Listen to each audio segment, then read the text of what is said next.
Shut up, Anthony.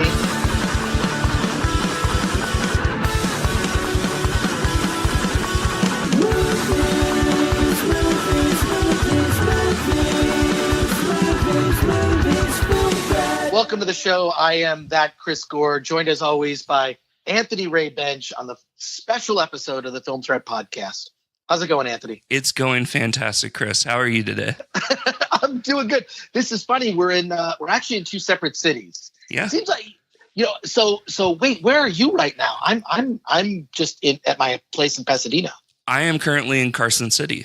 It seems like this is weird. Like a lot of, podcasts are like, we're in the studio. We've got this great sounding thing. And we are always recording the podcast under the weirdest of circumstances, either outside of a theater or at a restaurant or, in order for us to be able to do this on a regular basis, we kind of have to just take advantage of, the technology and then also just deal with whatever situation we're in. But we should launch right into it. I know I said shut up, Anthony, at the top of the show, but we have. I knew you were going to do that too. Oh, did you know? Well, I knew. I know, but okay, so we just, there's a lot of movies that you have seen. I have not seen as many films, but we're gonna talk about a whole bunch. But why don't we kick it off with a movie that, as soon as this filmmaker submitted it for review on the site, which if you are a filmmaker, just go to filmthreat.com. And you click on, it's at the very bottom. It'll just say there's a thing on the Film Threat website where you can just I think it just says contact, right? You click on that, that goes directly to me, and you could submit a film. You can send your movie. And now the way that most filmmakers send their movies in, because back in the day people would send us VHS tapes or DVDs. You can just send most filmmakers send a Vimeo link with a password. So that's how this movie came in. And the name of the movie is Shut Up, Anthony. Yep. And the perfect person to review that film is Anthony Ray Bench. So what did you think? So filmmakers out there, if you're listening to this, yes, we will take your submissions. Here's the deal, though. I can't guarantee it's going to get reviewed in a timely manner, right? Yeah, we get so many submissions. Hit up daily. Yeah, we've only got about 10 writers right now that are located all over the country. So, the best way to send us your movie for review is to submit it through that process. I just can't guarantee, that it'll be reviewed in a timely fashion, but it'll go into the queue. And in some cases, if we know if you can get it to us within 60 days before, it's going to come out, that helps us. 30 days, it's kind of tight, but because we have a backlog, but I think we're kind of catching up. We're actually getting better at this. Let's talk about movies. Yes, sir. Okay, Shut Up, Anthony. You review Shut Up, Anthony. All righty. So Shut Up, Anthony is a film about two men whose family have this kind of a sordid history, and due to a scheduling conflict with their parents' timeshare, they are forced to reunite and confront some of their issues. One of them is a theology professor. The other one is a staunch atheist. They are both in different kind of, places in their love life.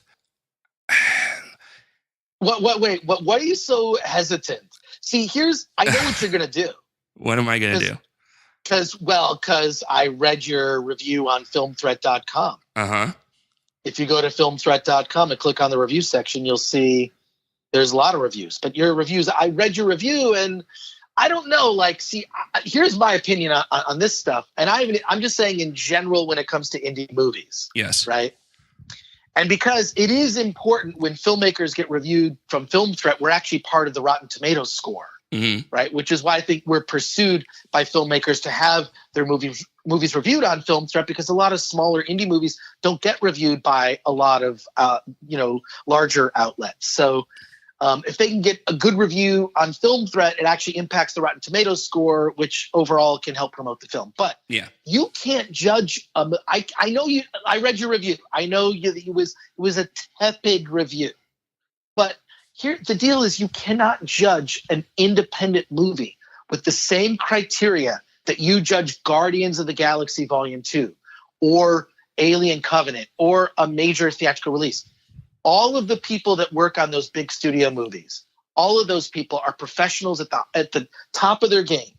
They're all getting paid well. They have the one thing with these, it's a very rare case where the marketing for a film is off. Usually the marketing for a movie is better than the movie. That's, I think, the problem with a lot of Hollywood movies is the marketing builds up this unfulfilled expectation that I agree with that. Are great. All movies are great, and then you see the movie and not so much. Yeah. Although I think we could kind of tell from Batman v Superman that movie was fraught with problems just by the marketing. Yeah. Yeah. But independent movies are flawed. Most of them are flawed. Most of them, there's sort of, if an independent movie can focus on one thing and do one thing well, whether it's like the acting is great, or the cinematography is great, or the script is really good. But usually indie movies are, for the most part, there's some technical flaw or something that is not 100% because, indie filmmakers don't have the resources. So you need to be nicer. But let me hear, having given you my long-winded indie movies, I've always said they're like a bird with a broken wing. I want to nurse it to health. I want to fix that broken wing, and I want this independent movie to fly and be free. You know what? And you just want to kill Anthony. You want to kill birds, baby birds, okay. with broken wings. All right, shut up, Chris. Shut up, Chris. I agree with you 100%, and it's not fair to judge these movies against big budget movies. And I am way more harsher with the big budget movies. This movie had problems, but you know what? It did have some positive stuff too. And I even said in my review, look, the director, Kyle Eaton, I know he has a better film in him, and I am so looking forward to what he does next, because there were glimpses at greatness here. There really were. But unfortunately, some of the negative aspects were, the camera was so shaky, man. Like it made me sick to my stomach, like just watching the camera shake so bad. The main character, Anthony, was completely like unlikable, and he didn't really have. First of all, I can understand a character named Anthony being unlikable. Shut up, Chris. But when you have a character, you want to see him kind of, I guess, go on a journey and progress as a human being, or even in some cases degress. The story didn't do that for the character of Anthony. And another thing that I really didn't like about the movie, the main characters, Anthony and Tim, would constantly talk over each other, and it was really hard to follow their conversations. I get that the writer-director Kyle Eaton was probably trying to kind of, I guess, nail a sense of realism, because that's how people talk. I mean, me and you do it on the podcast, but it doesn't work in film because it's very distracting. I feel sorry. You know what I'm trying to do? I'm trying to not talk over you while you're doing this review.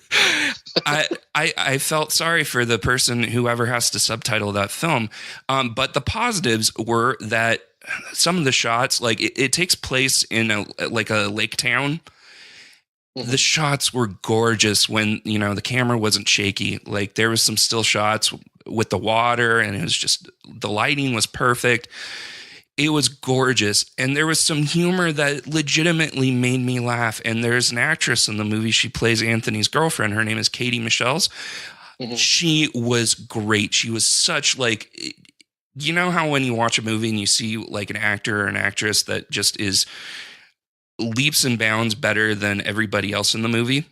Yeah, well, this happens a lot in indie movies, because the skill sets and also the access to talent is just not as great as with a studio picture. Yeah, and don't get me wrong, like even though I found the character of Anthony unlikable, the actor Robert A. D'Esposito was fantastic. Mm-hmm. All the actors were fantastic. I think it was more of a flaw with the writing, but it's just, I see greatness in Kyle Eaton, and I really, really want him to succeed. And maybe other people will enjoy this film. Maybe other people will get something out of it that I didn't. But I think the the cons kind of outweighed the pros in this case. All right, fair enough. But I do like that at least you focused on some of the positives, like because it is one of those things where you look at a lot of these, these indie movies. I'm not talking about like some of the bigger ones, because there's sort of shades of gray in some of these. Like, are they really indie when they're like 5 million? Like, I'm not sure. Yeah. I like these indie movies that are made for like 50 grand. Those are the ones that I personally really like. So, and you'll see in them something like a performance that's really, really great, or they use the limitations actually to their advantage. So, I don't know. Look, I respect your opinion, but I think that you have to there's a different barometer. It's just like with anything. Like, if someone's at a certain level, you can't judge a college essay against a fifth grader. It's just, that's a weird analogy, but you see what I'm saying is it's different levels. You have to judge it at the level and based on the resources that person had. And that's all I'm saying. I completely understand that. Okay. No, well, I do. I'm not trying to kick this film when it's down or anything like that. No, you're not. Look, I know. I think that you were fair. It just, you have no idea. Like, I'll get hit up by indie filmmakers who are asking me this. I find insulting. Okay. So if you're an indie filmmaker, you're listening to this and you fall in this category, I'll get indie filmmakers that ask us to take our reviews down. And to those filmmakers, I say, fuck you, like, it's incredibly disrespectful to our outlet, to Film Threat, and then also to our writers that we don't take this into consideration. Look, not everybody's going to love your movie, but I guess they don't have access to call fucking Entertainment Weekly to say, hey, Entertainment Weekly, can you take your review down? But Film Threat, we're expected to jump if an indie filmmaker doesn't like what we do. It's part of the territory. You're going to get some good reviews. You're going to get some bad reviews. But I'll say that, like, there are more outlets covering movies today than movies are being made. So I would say just, move on. But it's just a point of, just like, 2 filmmakers in the last week are like bugging me to take old reviews down. Not anything that I had anything to do with personally. So I don't know. I just find it really irritating. Can you hear the leaf blower coming by my place right now? No, I don't. Oh, you don't? Damn. Okay. All right. Because that makes it real. The sound is bad on our podcast. Or if you're an indie filmmaker and you got a bad review on Film Threat, give a shitty review to this podcast. Fine. I don't care. It's your opinion. I respect your opinion. But I actually hope that you give a decent review and consider that Anthony and I have no money. We don't have a studio. There's a leaf blower. There's a leaf blower outside my place right now. Like, so keep that in mind. All right. What's the next film we're discussing? So I also saw a movie called Buster's Malheart. Oh, no, this one I'm excited to hear about, because you were telling me about it. You told me about it recently, and I did not see many movies in the last, since we last recorded, but tell me about this one. Yeah, so this one, the basic gist of it is we learn the origin of Buster. He's this strange mountain man. He has a grizzly beard, long hair, kind of looks like me, and he's like calling radio stations and telling them, the inversion is coming, and he's super creepy, and he does these weird things where he breaks into people's houses. The inversion is coming? The inversion, yes.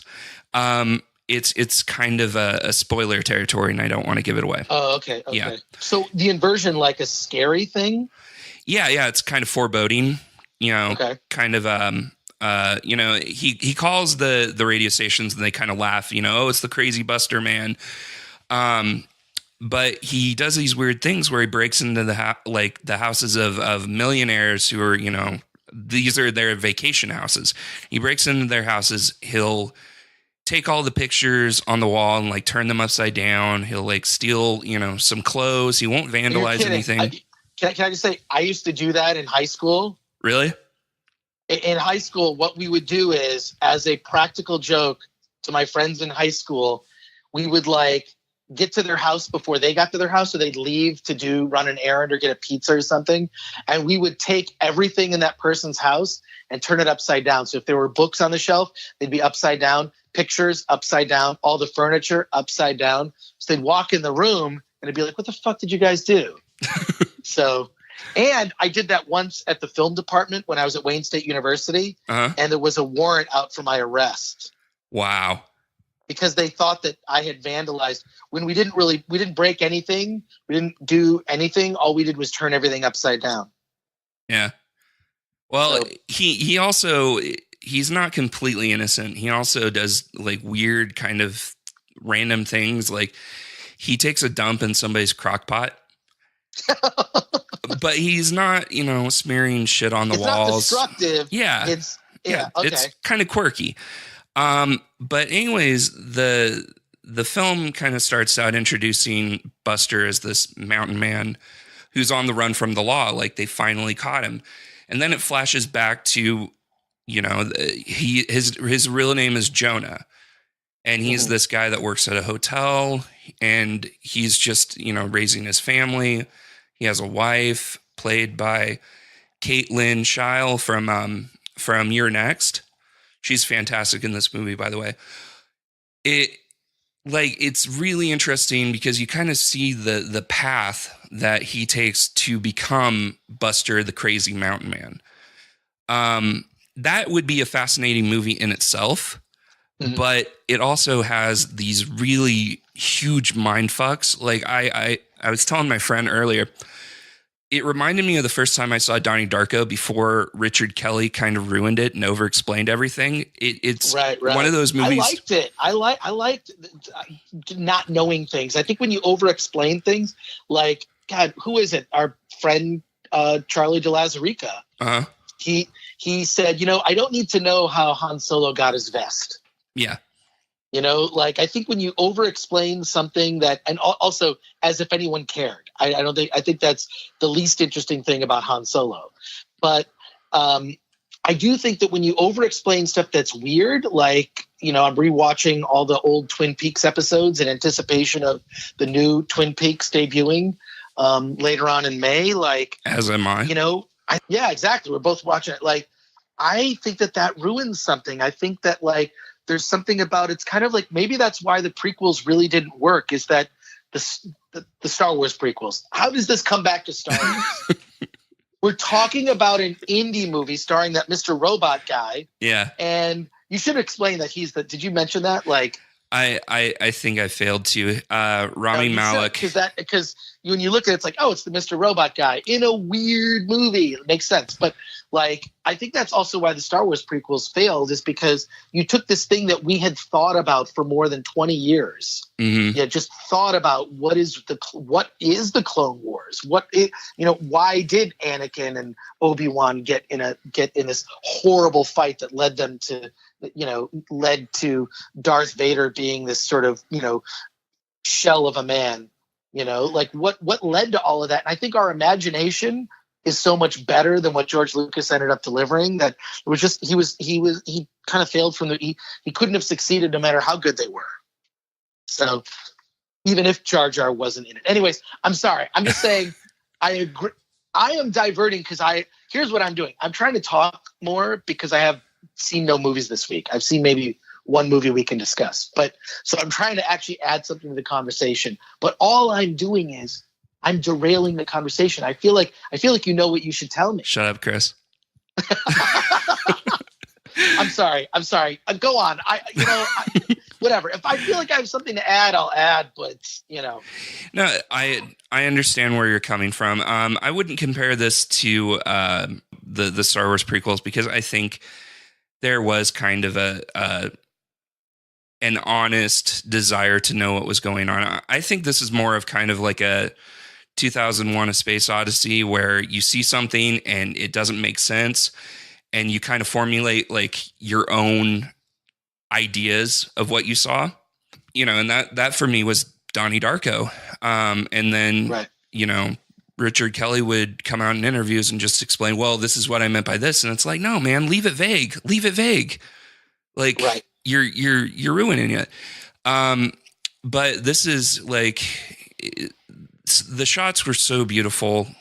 Like it's insane how gorgeous this movie is. Mm-hmm. It really really impressed me. But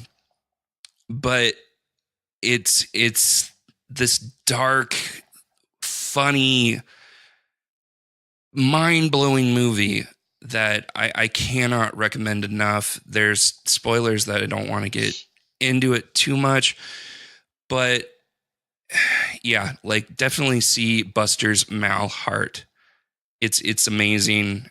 I want to watch Mr. Robot now because of it.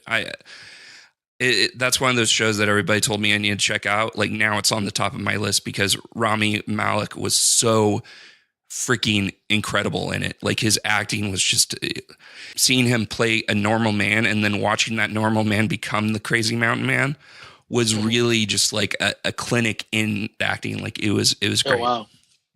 It was great. Well, let's talk about a movie that we both have seen. Oh my gosh. Another great movie. Well, I don't know. No? Well, look, okay, we're talking about Colossal. Yeah. And Colossal from a new distribution company called Neon, which Tim Lee behind the Draft House has created. Did you get the little 5-minute short? No, I didn't. Oh my gosh. I didn't get it. Like me and Joe McLean, he's a director. We got this 5-minute short from Neon Films, and it was like about technology. It was like 5 short stories about technology. I'll have to find it. That played at the beginning. Yeah, it was fantastic. Yes. It made me laugh. My God, it was so good. Gosh. Yeah. So I love the aspect that so Neon is actually they play a short before the Colossal feature. And it's, 5 short films about technology. And when I say short, they're like under a minute. Yeah. Right? And they're really clever. Yeah. Make sure when you go to see Colossal, if you see it in the theater, or I'm sure it'll be available soon on digital platforms, make sure that you see that short film that is before Colossal is perfect. I loved it. Yeah, it was really good. So, I mean, I don't want to ruin it, but just makes fun of the way we use technology. It's like Black Mirror if Black Mirror were only funny. So, what? It's true. No, so, I agree. So make sure. So the short can't rave about it enough. The short film that precedes Colossal. Colossal is, it's Anne Hathaway plays a woman in a relationship where she's kind of a loser. And gets dumped by her boyfriend, right? Yep, played by Dan Stevens. Yes, and has to move back home, right? And she ends up working at a bar and befriends kind of people from her old neighborhood. One of them played by Jason Sudeikis. And they end up having a relationship. They're kind of and this group of men that they're kind of assholes to her. Yeah. Kind of is that I mean they're subtly assholes, right? Like I didn't pick up on that at first. Think subtly kind of assholes to her. It becomes obvious, later on in the film, but at first I didn't pick up on that.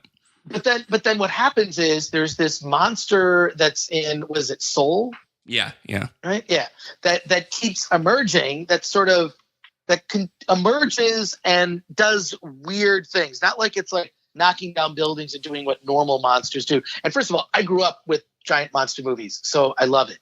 This is done in the traditional giant monster sense. I think they used a mix of digital effects and practical effects, but it is that sort of traditional person in a suit, right?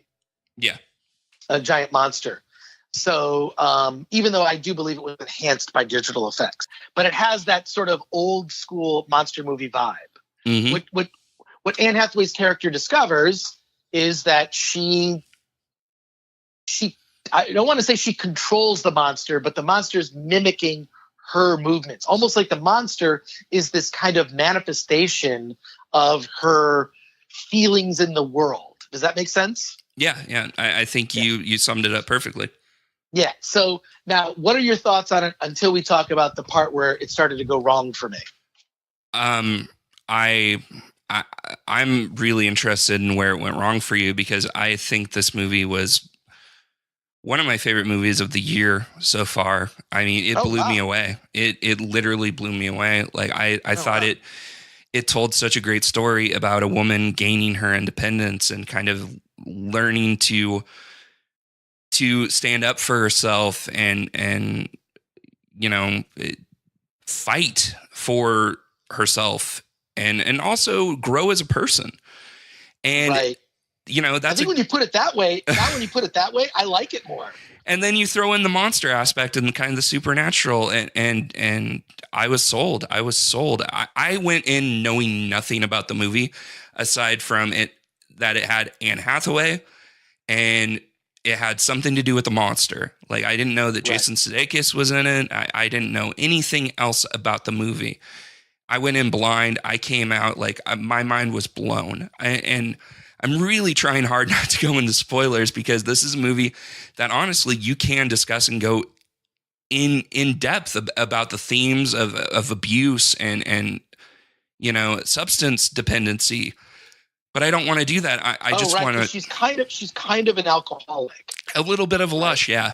Yeah. Yeah, but I don't want to ruin it for people, because I want people to go and see this movie. Like, I think going in blind is the way to do it. But please, tell me where it went wrong with you. I'm interested. I feel like the third act was a little weak. Okay. I just feel that it just came down to now I'm going to get into, I can't go into spoiler territory because people will hate me. So I'm not going to do it. I feel like there's a conflict that's set up at the end that is just pretty predictable.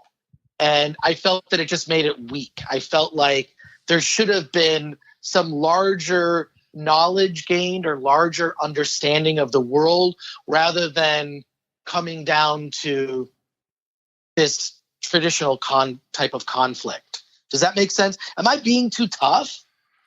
Because let me just say, I loved everything else about this movie. The production design was clever. Yeah, it was The made on a concept- $15 million budget. $15 million budget. And yeah, the concept is really strong. It's very different. The cast is great. You know what? I love Anne Hathaway. I don't care what the haters think. I didn't even know she had haters. I love her too. Yeah, I don't know. I think I liked her in Interstellar. I liked her in Dark Knight Rises. I don't know. I'm a fan of Anne Hathaway. So that way, this is the thing. I'm really not sort of in touch with all that hater culture. So whenever and I'm a person who's critical, but hate I think is like a waste of energy. So when I see that like someone like I didn't even know this person had people who hated them, that's kind of crazy. So but yeah, apparently there are people that don't like her. So I am not among them. I think she's fantastic. So, and I like that she played this kind of like, it's very really unglamorous. I don't mean like she made herself ugly. She's just unglamorous. She's just kind of I don't know. She's sort of got like nothing going on in life. And it was, and she's a failure. She played it was, yeah, she's a failure. Like the first half hour it's hilarious. So, and then especially as the concept evolves, I just think that when it got to the end, I just felt like, I wish there was more. I wish it wasn't this. I don't want to say it as a typical Hollywood ending, but I felt like I could have predicted it. Okay. Fair enough. Am I being a jerk? No, you're not. One thing that didn't work for me though is they explained the connection between her and the monster in this really dumb way with like a flashback. Yeah. That didn't work for me. I would have rather had them cut that out, keep it a mystery. Like, just the flashbacks were just, they didn't add anything to it. And as a matter of fact, I think it took away from the experience. But other than that, I loved it. I loved the character's journey from being somebody who's so dependent on other people. She starts out dependent on her boyfriend. She doesn't have a job. She goes to town and she's dependent on, her old friends and working at a job at a bar and dependent on them giving her stuff. And at the end, not to give it away, but she becomes a completely different person. And I really, really, I enjoyed it. She grows. She does. Yeah, no, but I like that. I like, look, this is what independent films do better than Hollywood. But then there are those rare Hollywood movies, and I would put Guardians of the Galaxy Volume 2 in that category. Because I felt like our last podcast, I felt like I fell asleep halfway through because I was just so tired. Yeah. Physically, and now we're both sick, so yeah, exactly, sick and tired. Blah, blah. I'm gonna do a podcast anyways. But having seen Guardians now a couple more times, it really gets better, and it has that feeling of an indie movie. Take away all the special effects, and if you just focused on the character relationships, I mean, Guardians of the Galaxy could have been an indie movie. Take away all the sort of intergalactic blah, blah, blah, and just strip all the effects away, just these actors acting. When you focus on the relationships in it, it has that indie feel, and I think that comes from James Gunn. So, yeah, not to bring up, I'm not comparing, I'm just saying that's what indie films traditionally do well, and I think the reason that the Marvel movies have been a far more satisfying experience, say, than the recent crop of Star Wars movies, which basically play to your nostalgia, right? The Marvel movies are playing to emotion and feelings and kind of integrating the things that an independent film does well. That makes sense? I agree. I really do. Yeah. This... I feel like I should give you a button that zaps me with an electrical charge every time I derail the conversation to talk about Star Wars or something other than the subject at hand. I need to be reined in. Maybe I should be voted off this podcast. Look, my conversations do tend to bounce around, but I'll eventually make it back to the main point.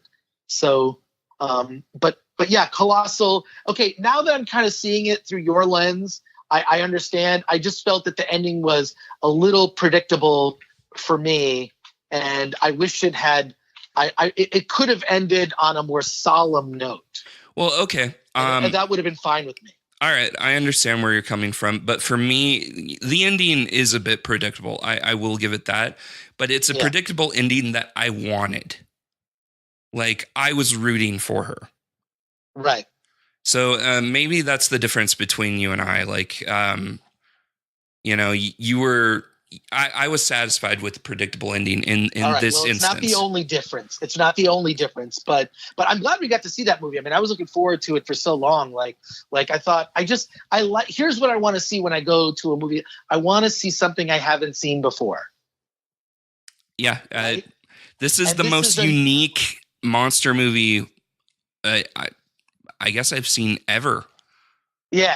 It's just, there's nothing like it. So, doesn't quite 100% succeed, but I feel that, like, for the original ideas and all that, like, it's just top notch. So bravo is what I will say to that. I agree. Cool. Okay, so moving on. What's our next film? So the next film is Deny Everything, and it's written and directed by Michael Eden, and it's about 3 friends, and they try to dispose a body, and shenanigans ensue. They're being pursued by a tough Irish hitman. More dead bodies are showing up. It's a very dry British dark comedy. Mm-hmm. And you know what? I really enjoyed it. It's a well-shot movie. It has a very dry wit. There are some moments that had me rolling, like just some character moments and some situational comedy. It's a fun story, and all the actors are really, really great, especially this guy named Spencer Burrows. And he plays the character of Richie. He kind of looks like Daniel Radcliffe a little bit, but he's kind of like this third wheel friend that gets kind of dragged into the mix. And like, there's something off about him. Like, he'll say stuff that's, like, it really kind of makes you think that this isn't the weirdest, darkest situation he's been in. Mm-hmm. Like, he's no stranger to dead bodies, if that makes sense. Right. And Lawrence Kennedy plays Ashby, the badass Irish hitman, and he's just really commanding of the screen. He's like just this mean, like, but cold demeanored hitman. And I enjoyed the movie a lot, but the characters, the main characters, the main characters are Frank and Jeff, and Frank is the idiot. He's the guy that, originally shows up with the dead body, and he's like, hey, Jeff, you remember how you said, like, if I needed anything and I didn't, like, no questions asked, you would help me? Well, here's a dead body. Like, we need to get rid of it. Jeff is kind of like this really mean, like, dickhead dude. And it's just, it feels like the characters don't really care for each other. And it makes me question, like, why they would be helping, like, why Jeff would be helping Frank in the first place. The film doesn't really explore that. It's just this weird, like, unspoken friend obligation. And I didn't really, like, I wanted more to it. Like, I wanted more, like, maybe, like, how they became friends, or, they're just really, like, mean to each other. And maybe like some moments of warmth would have, kind of made it more enjoyable for me. There's also some really stupid decisions that the characters make, and the decisions that's a pet peeve of mine, is when characters make choices in movies that are not that can completely derail a movie when, that could completely derail a film. Yeah, this happens about twice, and I don't want to give anything away, but it feels like these decisions are simply there just to further the plot and get the guys in trouble, or get the guys deeper and into more trouble. But it's a fun film. Like, it's a really good indie movie. And if you're a fan of British comedy, if you're a fan of that dry wit humor, I would definitely recommend it. All right, you know what? I'm going to take your word for it. All right, good. All right, good. All right, what's our last film this week? That was our last film, Chris. That was our last film. Yes. Wow. Yes. Look at this. We blazed this week. We did. Well, hey. You know what? Hey, you forgot to mention the Get Out thing. Oh, Get Out. Oh, well, this is a small thing. I happen to go to, sometimes I get invited to do fun things, and I'll post it on my Instagram, but I went to it was sort of a celebration of the film Get Out, which is this like $5 million movie that made like $200 million at the box office. And we both enjoyed it a lot. Yeah, and Jordan Peele was there, and the cast was there. I mean, the entire cast was there. Which was fantastic. So, and what they did is they had this party, and it was on, first of all, it's where they filmed the TV show Desperate Housewives, but they had turned it into the neighborhood from Get Out. Oh, that's kind of neat. Creepy. They had like that car from the beginning playing this creepy music. Then you came up and there were all these guys that had tea, and the tea all had this sort of lemonade tea, which was basically lemonade vodka. And they had like little spoons in it. And then they had like an art gallery. You could go to the sunken place, get your photo taken going to the sunken place. You'd go in this room, and that video that they played on the room to kind of in the room to hypnotize the lead character, Chris. You could sit and watch that video. So they basically recreated it. Was sort of like a live, you're going to the neighborhood from Get Out, and it was freaking creepy. And I'm already the kind of person that's creeped out when I'm around too many white people. I feel like and when I say that, here's what I mean by that, right? Like, I grew up kind of like, lower middle class in Detroit. And I remember the feeling of whenever I would go to, say, someone in Michigan who lived in like Birmingham or Bloomfield Hills, I would always feel really uncomfortable. Like that feeling of like, these are just rich white people. Like, I don't feel like I fit in. Not as if I can identify with someone who's Black, who grew up like having to deal with racism. Not that. I'm not saying that at all. I'm saying I have been in situations where I felt uncomfortable being around a bunch of rich white people who just I don't necessarily think like, right? and they assume because our skin is the same color that we all think the same things. It's not entirely true. So I had very different experiences growing up. So Get Out perfectly captured that. It was just so well done. And Jordan Peele, who I got to talk to for a few minutes, which was good. I mentioned one of my favorite sketches from Key and Peele, the one where Jordan Peele plays the guy. They're talking about doing a sequel to Gremlins. Have you seen this sketch? Yeah, I've seen it. Oh, you know which one I'm talking about. So he comes in and everyone's around this table. They're pitching ideas for Gremlins too. And they pitch the dumbest ideas for Gremlins, right? Just incredibly stupid ideas. And he just walks around. He goes, "It's in the movie." So you got to look up Key and Peele Gremlins 2 on YouTube, and you will see this video. So we chatted about that for a little bit, and he was very open. It's like I'm in this organization called the BFCA, so I'm fortunate enough to get invited to some of these events where they try and wine and dine you, which I appreciate. It's not gonna sway my opinion in any way, but I do appreciate being included in things like that. So it was cool to see the actors there and to just hang out and just that is one of my favorite movies this year. Colossal's on your list. Get Out is on mine. I mean, it's Get Out. I would love to see, because Jordan Peele is in like this elite group of black filmmakers who have been financially successful, and I would like to see him go on and do a lot more, because coming from comedy, it doesn't surprise me that he made just scary as hell, rooted in real fears horror movie.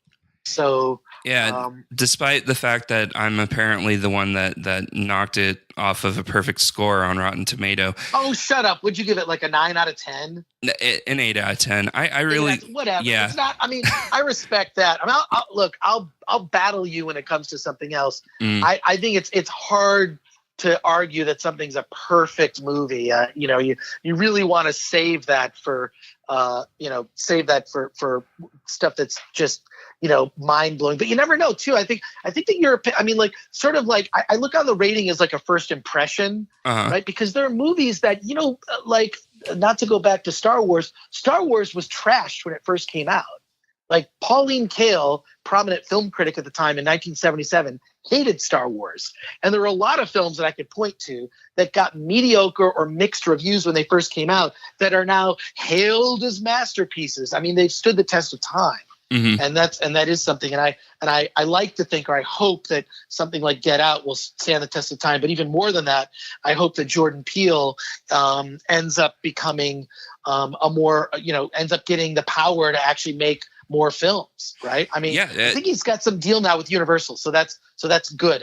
This social event was on the Universal lot. So look, it's not like I'm living like this, like I'm going to all these fun things. I get to during certain times of the year, but I pretty much my as you are well aware, Anthony, my daily life is pretty boring.